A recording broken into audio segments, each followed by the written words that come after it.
E aí, amigos, tudo bem? Hoje nós vamos falar um pouquinho sobre duas orquídeas muito legais, que é o Dendrobium spectabile e o Dendrobium alexandre. Claro que eu gosto de todos, mas esse daqui particularmente eu gosto bastante, porque é uma planta que fez parte das primeiras plantas que eu adquiri quando eu colecionava. E é uma planta muito impactante que nós vamos ficar um pouco mais familiarizados com ela no vídeo de hoje. O alexandre eu trouxe porque é extremamente parecido, são bem próximos, bem semelhantes. E aí hoje nós vamos conhecer um pouquinho mais essas duas espécies.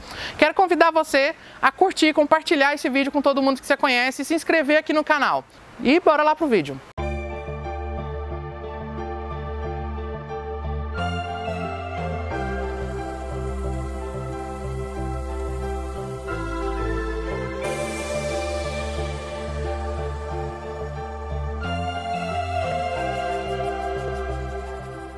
Então, nosso ator principal aqui hoje, né? Vamos chamar que os dois sejam principais, mas esse daqui eu acho mais principal do que esse. Não é que esse seja melhor que esse, mas esse é mais imponente. Então, o irmão mais velho, né, é maior.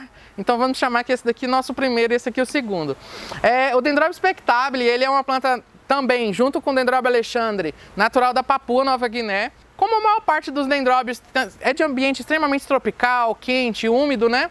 É uma planta que, pelo menos, eu sempre tive muita facilidade de cultivar e vou falar tudo que eu já aprendi com ele aqui hoje para vocês.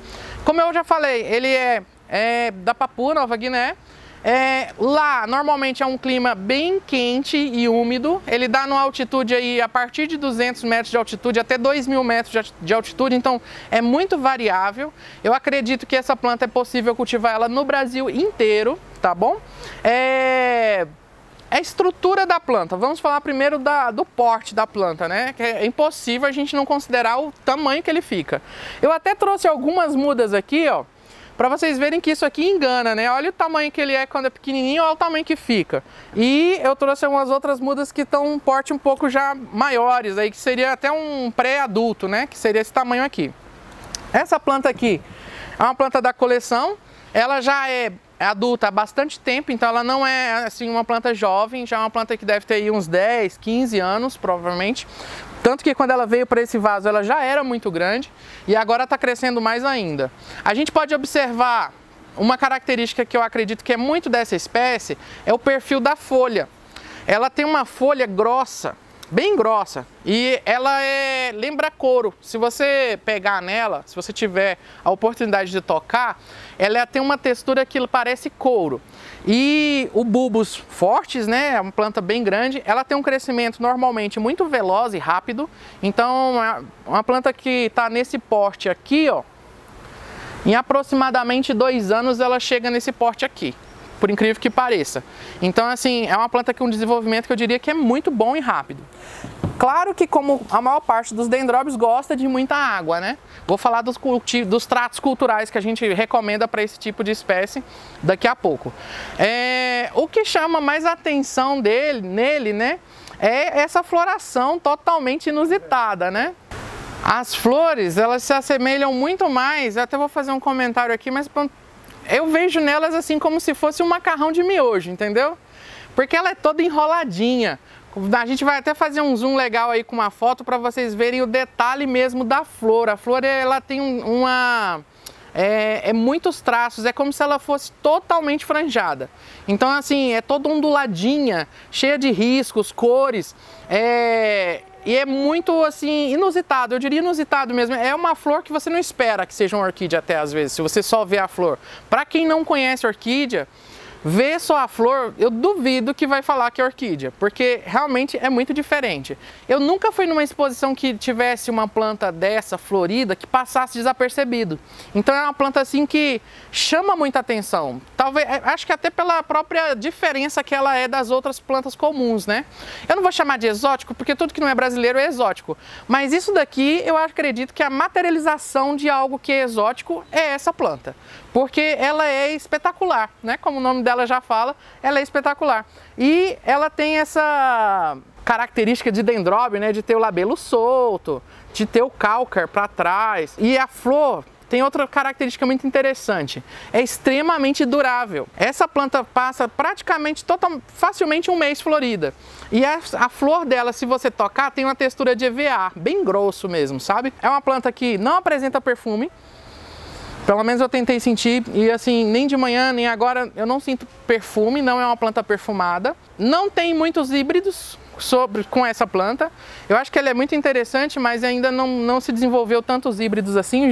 Quando eu estava preparando para falar dela, eu vi alguns híbridos, tem algumas coisas bonitas, mas são pouco difundidas, não são tão conhecidas. E outra característica da planta são as raízes. As raízes, elas têm uma característica que eu queria ressaltar, que é como se elas fossem bronzeadas. Elas têm uma coloração totalmente diferente de muitas outras espécies, que elas são literalmente, eu não vou chamar de marrom, mas elas são douradas, vamos chamar assim. Então é realmente como se ela tivesse sido bronzeada. A ponta verde, depois um marrom, e aqui a gente tem uma cor bronzeada, como eu mostro aí na foto. Variações de cor, né?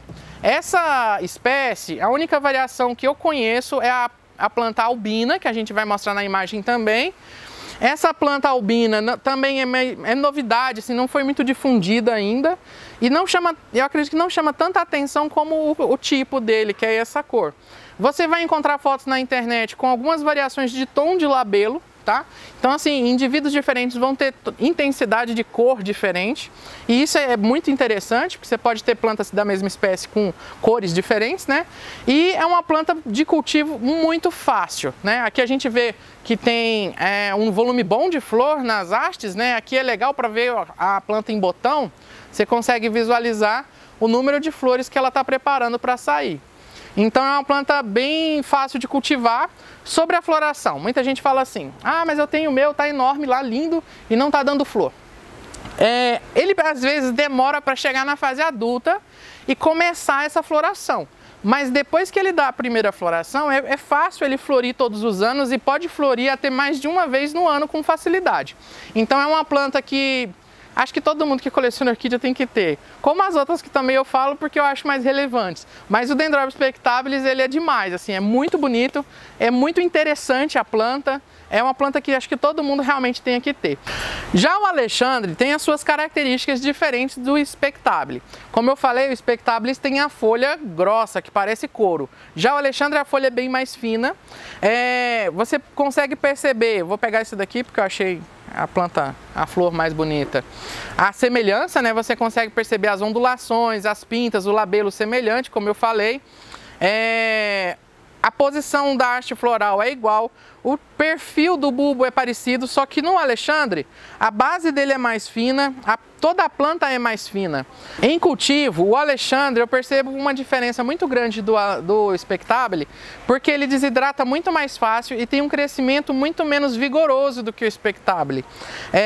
Por mais que nós cultivamos os dois no mesmo lugar e dá muito certo e os dois ficam muito bem, por exemplo, quando eu trago um Dendrobium spectabile para a loja, para ser comercializado ou para uma exposição, ele nem sente. Já o Alexandre, ele desidrata com muita facilidade, talvez por ter um bulbo mais esguio, mais fino e por desidratar realmente mais rápido, né? Tem menos planta, vamos chamar assim, então ele desidrata mais fácil.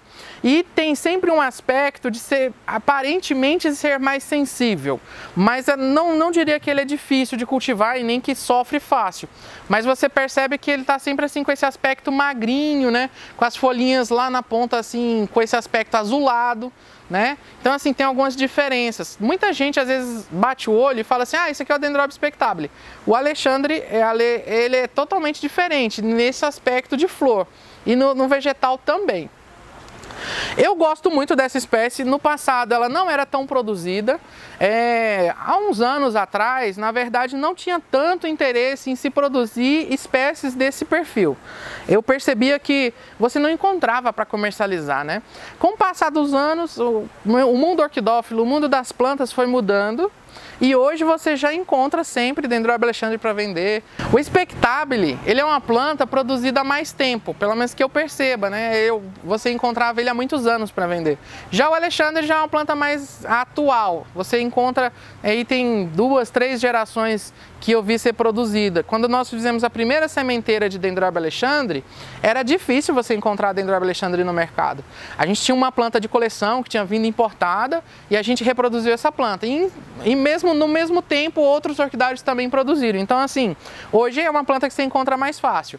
E o expectabile já está no mercado há muito tempo, mas mesmo assim, às vezes é difícil de você encontrar plantas nesse porte, né? É uma planta que ainda cresce mais do que isso daqui.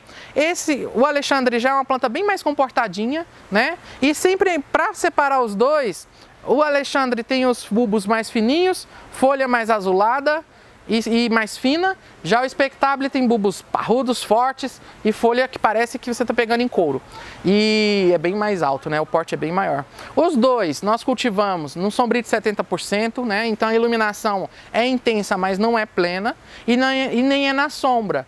Porque normalmente os dendróbios desse clima tropical, que a origem deles é assim, se você coloca na sombra demais, eles não desenvolvem. Eles ficam raquíticos, folhas finas e bulbo fininho, dobra, quebra fácil, não fica bom. E então a gente cultiva eles com muita luz, não cultiva na sombra. Água. Aqui em Brasília é seco, então assim a gente sempre adota que secou, molhou. Não tem um clima úmido para ficar fazendo compensação. Então a gente não deixa eles sem ter umidade. Secou, molhou. Tipo, não deixo a bancada seca nem mesmo um dia. Quando eu sei que está muito seco, a gente até molha mais vezes para não ficar seco. E a gente usa vaso plástico que mantém a umidade mais fácil.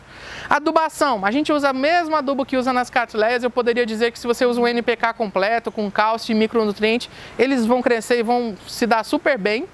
Como outros dendróbios, se você usar adubo orgânico, eles gostam muito. Normalmente eles dão um up, assim, que faz aqueles bulbos perfeitos, enormes, lindos. E adubo orgânico para dendróbio parece que foi feito para ele, de tão certo que dá.